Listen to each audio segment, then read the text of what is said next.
आतमध्ये आता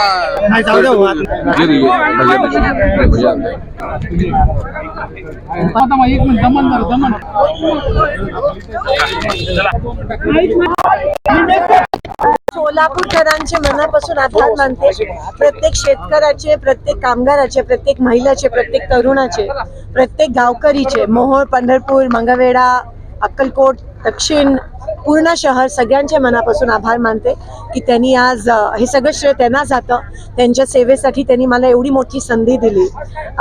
मला शब्द सुचत नाही आहेत. हे मी माझं भाग्य समजते की मला त्यांची सेवा करण्याची संधी मिळत आहे. जे मागच्या 10 वर्षाचं रोष होतं भाजपच्या विरोधात, महागाईच्या विरोधात असेल, पाणी टंचाईच्या विरोधात असेल, एकंदरीत अनेक विषय जे विकासाच्या विरोधातले असेल, लोकांनी आज बॅलेटच्या माध्यमातून, मतदानाच्या माध्यमातून ते दाखवून दिलं.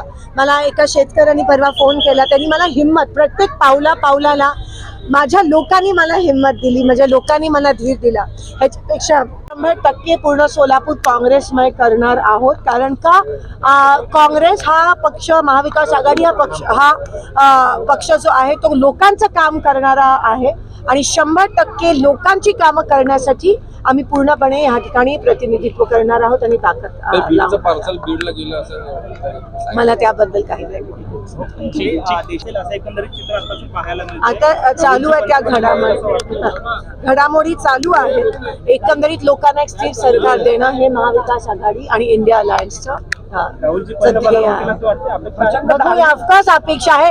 ते 4 लाखापेक्षा जास्त वायनाड. आणि मला कोणीतरी फोन करून सांगितलं की ताई, शांततेत क्रांती घडली आणि ही क्रांती आज आपल्याला देशभरात, सोलापुरातच नाही पण देशभरात होताना दिसत आहे. माझ्या वडिलांचं, माझ्या पक्षाचं आणि समाजकार्य मी पुढे घेऊन नक्कीच जाईन.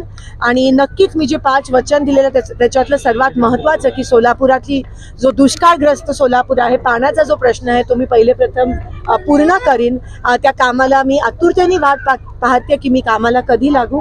आणि परत मी सोलापूरकरांचे सगळ्यांचेच मनापासून आभार मानते. हा विजय माझाच नाही, हा विजय तुमचा आहे. हा श्रेय तुमचा आहे आणि हा विजय लोकशाही. सोलापूरच्या पहिल्या महिला खासदार म्हणून आता तुम्हाला संबोधलं जाईल, त्याच्याकडे कशा पद्धतीने मग आणि महाराष्ट्रात येथून काँग्रेसची सगळ्यात मोठा पक्ष म्हणून महिला म्हणूनच नाही पण एक काम करणारी, समाजकार्य करणारी एक मुलगी म्हणून, महिला म्हणून मला लोकांनी मतदान केलं. खूप आशा आहेत लोकांच्या आणि नक्कीच हा जो उपकार आहे तो 100% मी परत फेडायचा 100% प्रयत्न करीन. महाविकास आघाडीला महाराष्ट्रात खूपच चांगले आकडेवारी मिळाले. देशात एकंदरीत इंडिया अलायन्सला चांगली आकडेवारी मिळाली.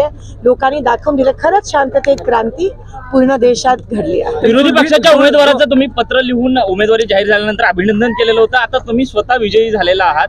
आता काही पत्र वगैरे लिहिण्याचा मानस आहे? नाही, मला असं वाटतं की लोकांनी ते कौल दाखवलंय, लोकांनीच दाखवलं आणि आमची संस्कृती ती आहे. तुम्ही बघता आम्ही नेहमी मुद्द्यावर बोललो, आम्ही त्याच्यापासून सरकलो नाही. आमचे इलेक्शन तत्वावर होतं आणि मुद्द्यावर होतं. आम्ही कधी खाली आलो नाहीत. त्यांनी खूप प्रयत्न केले आपल्या सोलापूरला तोडायचे, पण सोलापूरकरांनी दाखवलं की हे शहर, हा जिल्हा हा 4 हुतात्म्यांचा आहे आणि आम्हाला तुम्ही कधीही तोडायचा प्रयत्न करू नका.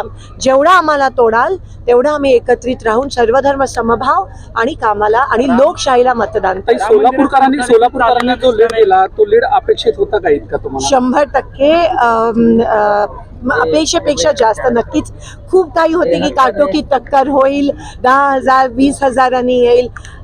मला असं वाटतं विजय असतो आणि हे सगळं श्रेय आणि हा सगळा आशीर्वाद जो त्यांनी मतदानाच्या माध्यमातून दिलाय, मी मनापासून त्यांची ऋण. निवडणुकीच्या तोंडावर जो राम मंदिराचा मुद्दा उपस्थित केला गेलेला होता तो नाही चालला असं वाटतं? 100% लोकांनी त्याचा पण आदर केला, पण लोकांना कळलं की आता काम महत्त्वाचं आहे आणि कामाच्या आधारावर त्यांनी हे मतदान केलं. आणि काम करणाऱ्या लोकांना, जे तोडायचा प्रयत्न करतात, जे फक्त धर्म जात पातवर लोकांना फोडायचा प्रयत्न करतात, त्यांचे अनेक नेते आले आणि त्यांनी आपल्या सोलापूरचं वातावरण बिघडवण्याचा प्रयत्न केला. पण लोक केवढी हुशार आहेत आणि लोकशाहीमध्ये किती अफाट ताकद असते हे लोकांनी दाखवलं. काही राज्यामध्ये देखील 30 जागा ज्या आहेत त्या महाविकास आघाडीला मिळताना चित्र दिसते, याकडे कशा प्रकारे? नाही, नक्कीच तुम्ही बघता की शांततेत खरंच क्रांती घडली आणि लोकांना त्यांनी पेटवायचा प्रयत्न केला. केला. लोकांनी शांत राहून जो राग असेल किंवा ज्या भावना असतील त्या बॅलेट बॉक्समध्ये दाखवल्या. विधानसभेच्या